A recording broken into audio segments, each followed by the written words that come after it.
Hey, Monica, I really love your question. Who am I in a traffic jam? And I love, Tim's idea that it's a microcosm of what comes out of people in disasters because you do see a different side of people when there's unusual circumstances. And I also like the fact that you were willing to caveat the whole thing with, well, of course circumstances change and your agendas are different from time to time. I think that speaks so much to Heraclitus and also to Disney's Pocahontas, who both said you can't step in the same river twice. The water's always changing, always flowing. There's going to be elements that you can't necessarily pin down a pattern because every instance is unique. Not only from the traffic jams point of view, but also from your personal point of view. Who you are now is not who you were 20 years ago. But I do have an instance from 20 years ago that is one of the times I was in a traffic jam. So I'll go ahead and share that, and then you can see what you can make of that. It was 2000, Thanksgiving 2000, and my husband and my newborn baby, we were all traveling from the Dallas Metroplex down to Austin. We're going to take the 35 corridor, and the 35 is a really cool interstate. It actually bifurcates the entire US. It starts way up at Lake Superior and travels down and jigjags a little bit through Wichita and Kansas City, and then through Oklahoma City, and then into Texas, all the way down to Laredo, where it turns into a different freeway in Mexico.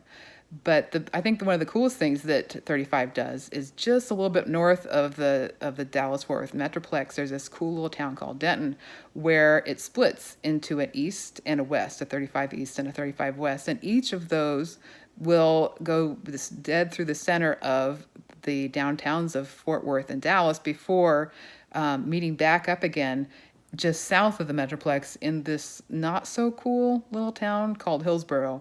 It does have a lot of outlets down there. They're the first outlets in Texas, but it is not cool because of this experience we had in Thanksgiving of 2000. We were in our, I think, 1991 red little Honda Civic, the boxy kind before the 90s made them all round and bubbly. And they put the baby in the back, and my husband and I were driving down. And as we approached that junction in Hillsboro, the traffic really slowed down. And the closer we got, it was just a dead crawl, and then it was a standstill.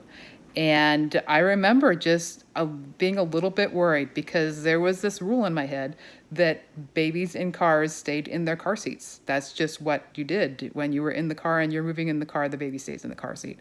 And yet here we were, it was like, it was supposed to be 3.5 hours overall for that trip, and it ended up being 7. So there were an extra 4 hours that we spent trying to approach Hillsboro in that junction, just a few miles. So it was mostly just sitting still like a parking lot.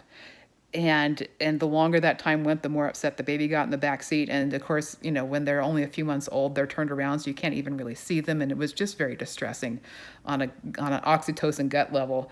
And my husband just said something brilliant. He goes, I don't think it's that dangerous to let a baby out of the car seat when you're not moving and neither are any of the cars around you. It was like obvious in common sense, but it was something that I couldn't see until he said it. And then it was just like, of course. So I got back there, and then they were able to breastfeed her and then change the diapers and all that stuff. But so that's who I am in a traffic jam. And if you were to extrapolate that, I don't think I would be the guy who got out of the car to sit on the cinder block or to do his golf swing or to get on my cell phone and get as far as I can over the bridge to see what's going on, or even maybe meet up with the other people.